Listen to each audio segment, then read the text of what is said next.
네, 수업 시작하도록 하겠습니다. 사실은 이제 오프라인과 온라인 수업을 하게 되면서요. 우리가, 오프라인으로는 이제 제가 여러가지 이제 수업을 또 진행을 할 게 또 있고요.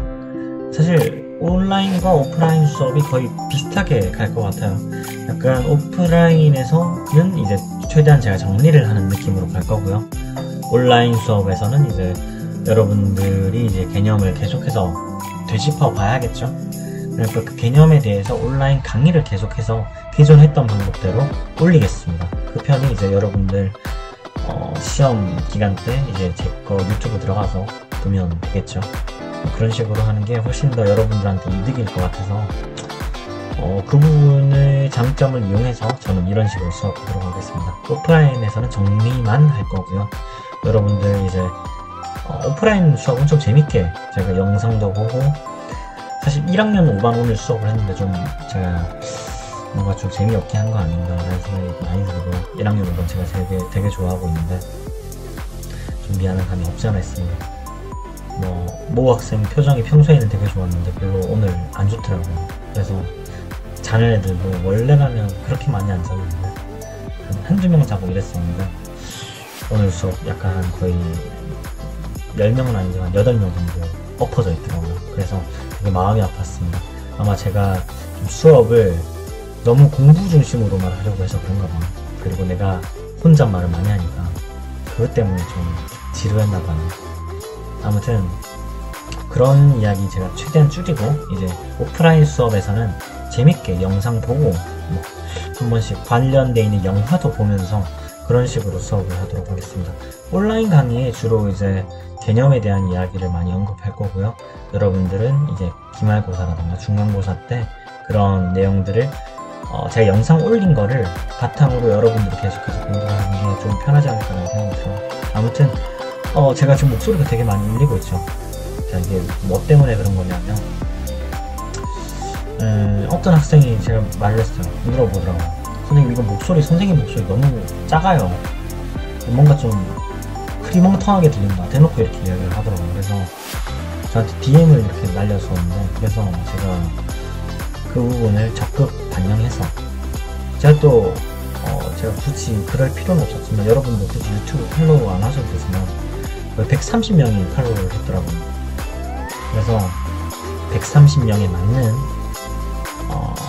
환경을, 시스템을 도입해보았습니다. 바로 무한상상실 앞에 있는 정독실의 이제 정독실 칸막이 에코 시스템을 적극 활용해보았습니다. 지금 제가 정독실에서 영상을 찍고 있고요. 에코 시스템 어떤가요? 댓글로 반응 이제 해주시면 적극적으로 제가 그 시스템에 대해서 수정하도록 하겠습니다. 알겠죠? 아무튼 수업 바로 진행하도록 하겠습니다. 네, 학습 목표입니다. 광합성과 호흡, 광합성과, 얘 왜 이래? 광합성과 호흡, 연소와 철의 재련에 대해서 산화환원 반응이라는 이제 규칙성을 설명할 수 있다. 우리 규칙성은 이제 전자가 이동하는 거 공부했었죠, 기존에. 그 부분들이고요. 그래서 이 부분은 굳이 제가 짚고 넘어가지는 않겠습니다. 알겠죠? 그래서 우리가 오늘 해야 할 거는 딱 이 네 가지의 예시를 좀 더 화학식을 통해서, 그리고 저의 이제 설명을 통해서 이제 한번 예시만 알아보는 걸로 수업 마치도록 하겠습니다. 알겠죠? 자, 지구와 생명의 역사에 영향을 미친 산화환원 반응에는 어떤 것이 있을까? 광합성, 호흡, 연소, 철의 재련 등이 있다. 등은 빼도록 할게요. 알겠죠? 사실 대부분의 화학 반응, 이제 화학에서의 반응들이 대부분이 산화환원 반응이에요. 결국에는. 왜냐면 이제 화합물이 결합하면서도 이제 전자를 공유하기도 하면서 전자를 나눠 갖기도 하거든요. 결국에는 그 원자의 입장으로 봤을 때 전자를 얻은 게 돼요. 그쵸? 우리 물 분자만 봐도 그렇죠. 수소와 수소가 이제 물 분자를 만들면서 산소와 결합해서 만들 때 전자를 이렇게 공유를 하게 됩니다. 그쵸? 제가 지금 잘 안 보여. 여기다 해서 이렇게 전자를 총 4개를 받겠죠. 이 최외곽 전자예요. 그러면 8개가 되기 위해서는 수소로부터 한 개씩을 공유를 받으면 되죠. 그리고 나는 한 개씩을 같이 공유를 하면 됩니다. 결국 공유를 한 거 각자 하나씩 공유를 해서 결국 산소 같은 경우는 수소, 원자 각각 2개의 전자를 하나를 받은 꼴이 됩니다. 결국에는 환원이 된 거죠. 그쵸?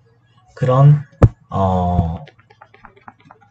원리가 있죠. 그렇기 때문에 산화환원 반응은 대부분의 이제 화학 반응에서 산화환원 반응이다 라고 이야기를 하는 겁니다.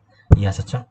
자, 광합성과 호흡, 생명과 지구 환경을 바꾸다. 뭐 이거에 대해서는 굳이 크게 제가 설명하지 않겠습니다. 뭐 끊임없이 화학 반응이 일어났고 생명체가 나타났대요. 여기서 중요하게 보는 게 광합성의 이제 시작, 그 다음 호흡. 광합성을 통해서 포도당을 형성하겠죠. 그리고 이 포도당을 이제 호흡을 통해서 ATP로 만들어지겠죠. 자, ATP가 되는 거예요. ADP라는 애가 있습니다. 이거 여러분 생물 시간에 배웠을 수도 있는데 잘 모르겠어요. 생물을 담당이 아니잖아요. 그래서 이 안에 전자가 들어가게 되면 전자 이렇게 생겼습니다. 전자가 들어가게 되면 ATP가 된다. 그런 거예요. 알겠죠? 이것도 결국에는 환원이 된 거죠. 전자를 받았으니까. 이해하셨죠? 그런 내용입니다. 뭐 이거에 대해서는 ATP와 ADP는 화학에서는 나오지 않을 겁니다. 그러니까 그런 게 있구나 공부하시고 넘어가시면 될 것 같아요. 자, 다음입니다. 중요하죠. 이제 광합성과 세포의 호흡 파트입니다. 광합성 파트를 한번 볼까요? 광합성 같은 경우는 이제 이산화탄소와 물 분자가 결합을 해서 이제 포도당이 만들어지는 거. 이렇게 반응을 해서 이제 포도당이 만들어지는 거예요. 이게 바로 포도당이에요. 네, 포도당입니다. 포도당이 되면서 남아있는 이 찌꺼기라고 하기는 좀 애매한데 간단하게 말하면 여기서 쓰고 얘를 만든 다음에 남은 애들이에요. 얘네들은. 그 남은 애들이 최대한 이제 안정한 구조로 이제 나타난 건데 물 분자가 6개가 나오고 산소 분자가 6개가 나오게 되는 겁니다. 자, 여기서 우리가 확인해 봐야 할 거는 확인해 봐야 할 걸 지금부터는 이제 중요한 겁니다. 포도당이 이렇게 생긴 게 포도당이다. 탄소 6개와 그리고 수소가 12개 그리고 산소가 6개가 달린 이 고분자 화합물이 포도당이다 라는 정도. 그리고 이제 여기 있는 이 포도당의 탄소가 이산화탄소로부터 왔다는 거 여러분들이 이해하시면 될 것 같아요. 알겠죠? 자,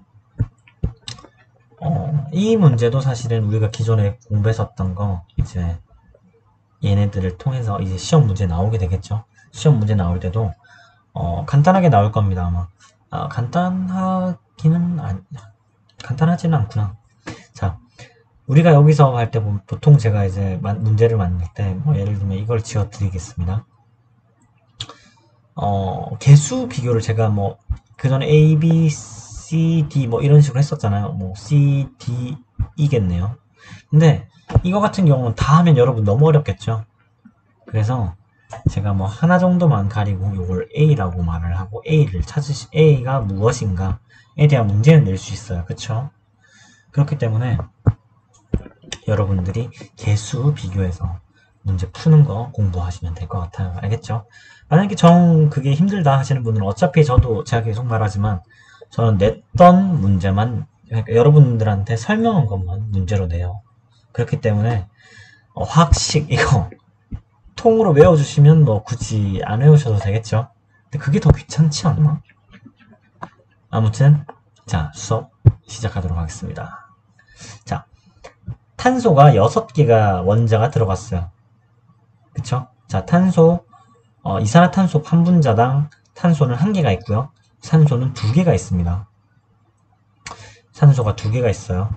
그리고 탄소가 1개가 있습니다.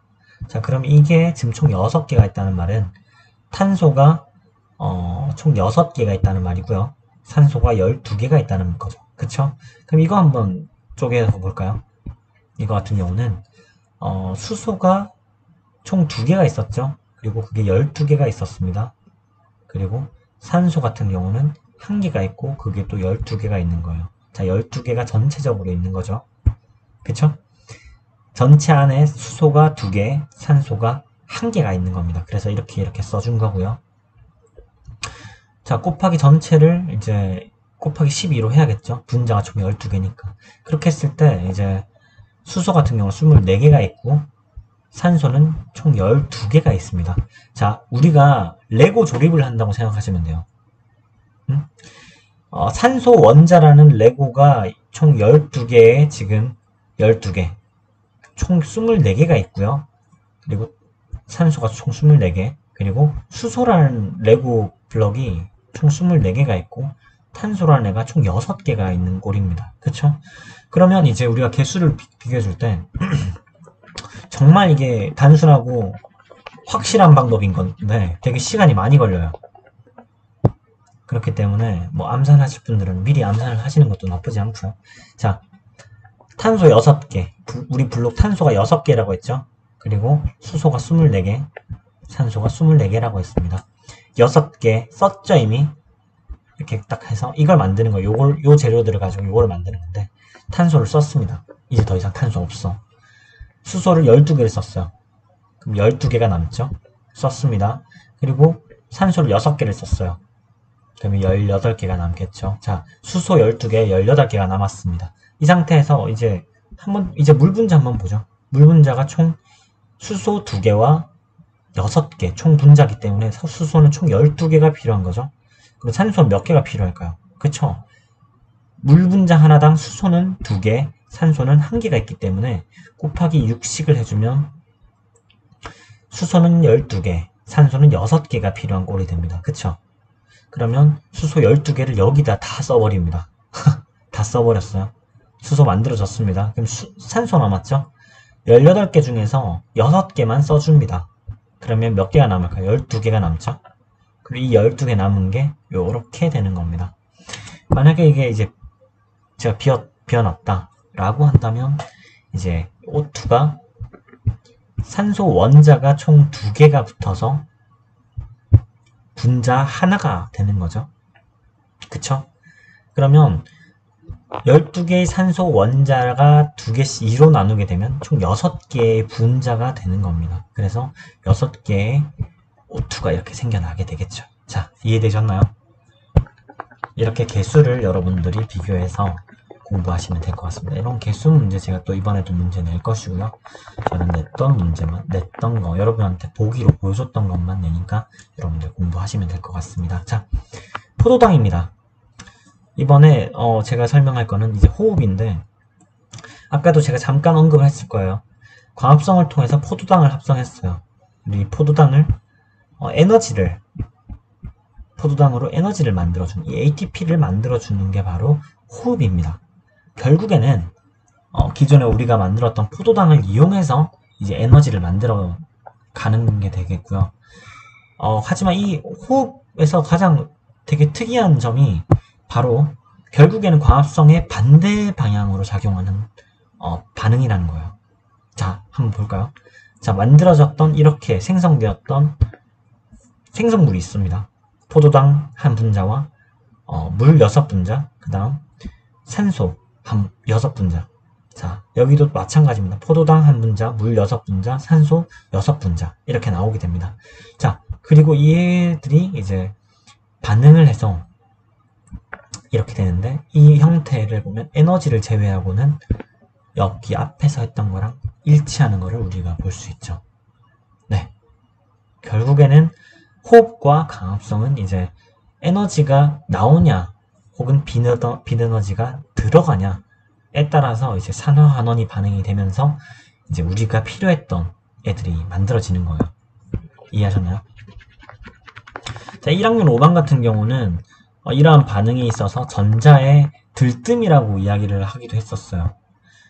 근데 거기에 대해서는 이제 좀 어려운 이야기이기 때문에 제가 굳이 짚고 넘어가지는 않겠습니다. 1학년 5반 친구들도 그런 게 있다 정도로만 생각하시고 나가면 될 것 같아요. 자, 이 에너지는 ATP 보통 한 분자당 38 ATP 정도가 나오나? ADP였던 애가 이제 에너지 전자를 얘가 받으면서 이거 38은 지워드릴게요. 전자를 받으면서 전자 한 개를 받으면서 ATP가 되는 거예요. D가 T가 되는 거예요. 아마 얘가 뭐 트리플 뭐 어쩌고 이런 거였었던 것 같은데. 아무튼 뭐 그렇습니다. 이 에너지에 대해서는 뭐 생물 시간에 여러분들 배우도록 하고요. 자, 다음은 연소입니다. 뭐 시간이 벌써 15분 가까이 지난 것 같은데 빠르게 짚고 넘어가도록 하겠습니다. 자, 연소, 화학 연소의 연소라고 이야기했는데 화석 연료의 연소라고 했는데 굳이 이거 화석 연료라고 이제 하나의 이것도 예죠. 굳이 화석 연료가 아니더라도 연소 반응은 무조건 뭐 조건만 맞춰주면 만들어질 수 있습니다. 그리고 그 연소 반응에 가장 필요한 애가 딴 건 필요 없어도 가장 필요한 애가 이 바로 산소입니다. 그쵸?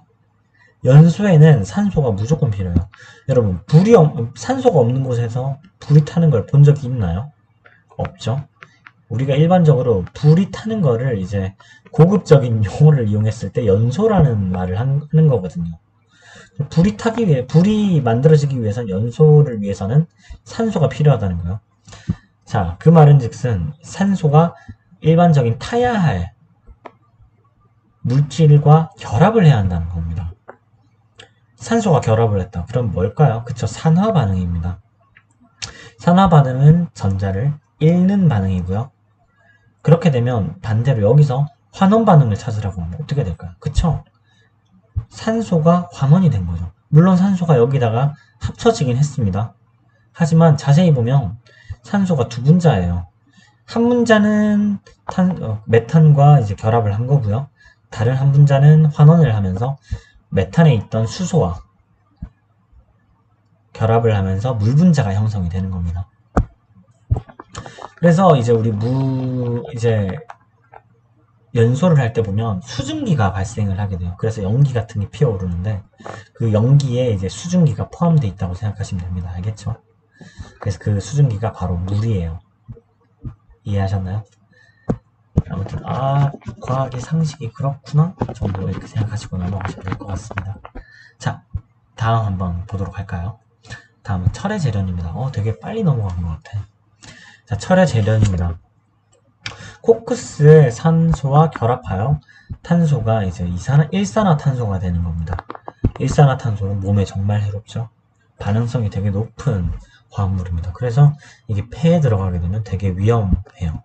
그렇기 때문에 일반적으로 일산화탄소 중독이라는 이야기도 하는데 거의 그렇게 되면 이제 식물인간이 된다고 봐야죠. 거의 식물인간이라기보다는 거의 몸을 못 움직인다고 하더라고요.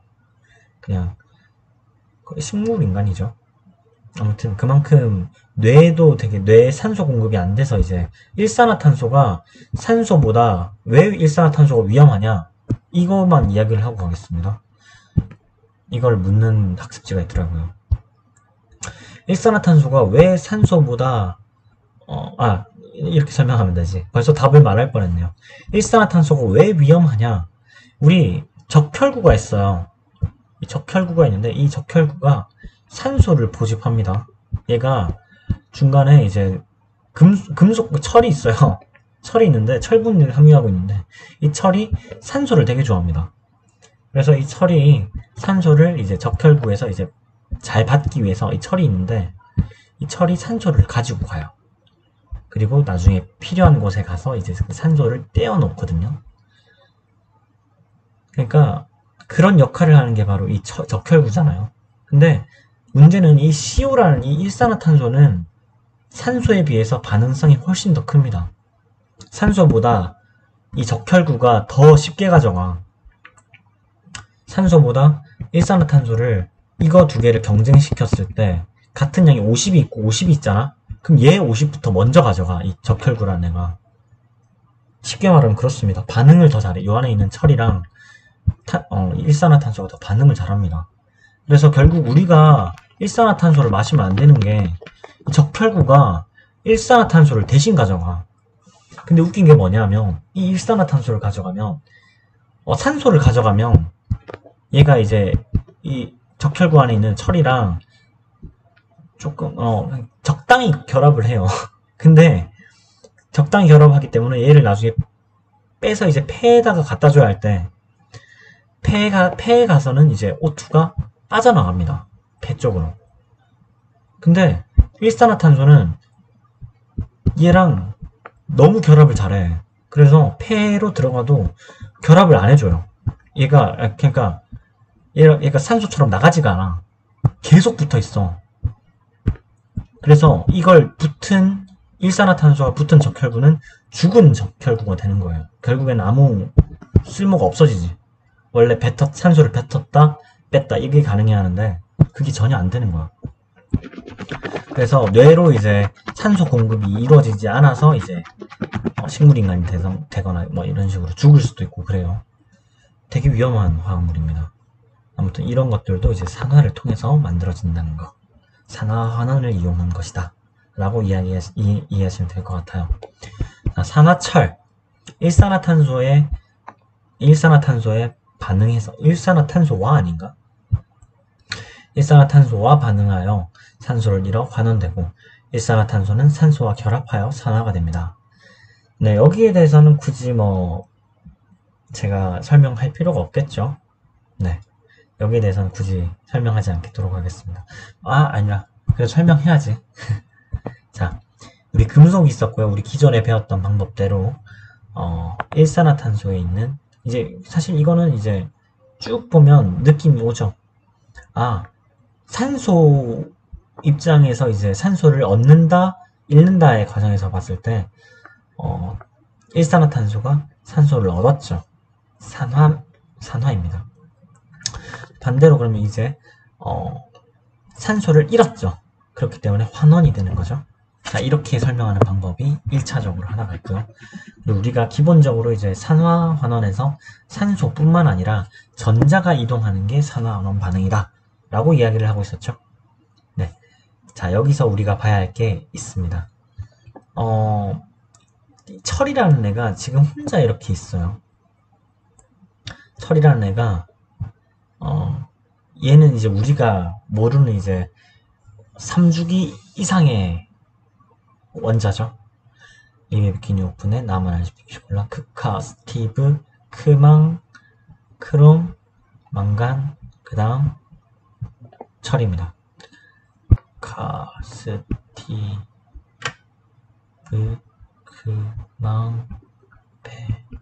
자, 제가 대충 썼는데 1족, 2족, 3족, 4족, 5족 6족, 7족 망간이 7족, 8쪽이네요.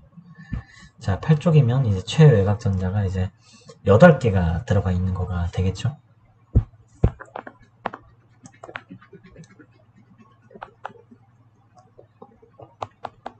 여기에 대해서 제가 설명을 할까 말까 고민을 지금 하고 있는데 설명하지 않도록 하겠습니다. 네. 제가 이거를 이제 최외곽 전자로 이제 설명을 하려고 했는데 그 파트는 이제 너무 어려워요. 여러분들한테 있어서. 이제 대학 과정에서 이제 결정장 이론 그리고 금속에 이제 오비탈이라는 개념이 생깁니다. 나중에 오비탈에 이제 전자를 넣는 방법에 있어서 이제 몇 개까지 채워진다 이런 게 있어서 기존에 우리가 알고 있던 8전자 규칙으로는 만족이 안 되는 친구들이에요. 이 철 같은 경우.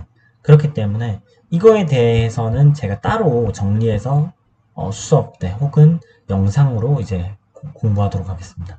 오늘은 예시만 이렇게 공부하는 파트라서 제가 여기에 대해서는 이 화학 반응 혹은 이제 이거 외에 다른 화학 반응이 있죠.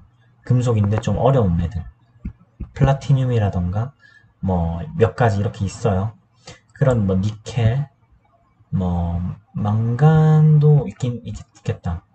아무튼 뭐 여러가지 마그네슘 뭐 이러면서 여러가지로 이제 산화 환원 되면서 거기 전자 이동하는 건 따로 제가 설명하는 시간을 갖도록 하겠습니다. 오늘 시간 너무 오래됐고요. 이제 수업 종료하는 게 제가 볼 때 나을 것 같아서 네, 오늘은 여기까지 하겠습니다. 제가 뭐 설명 더 많이 하고 싶었지만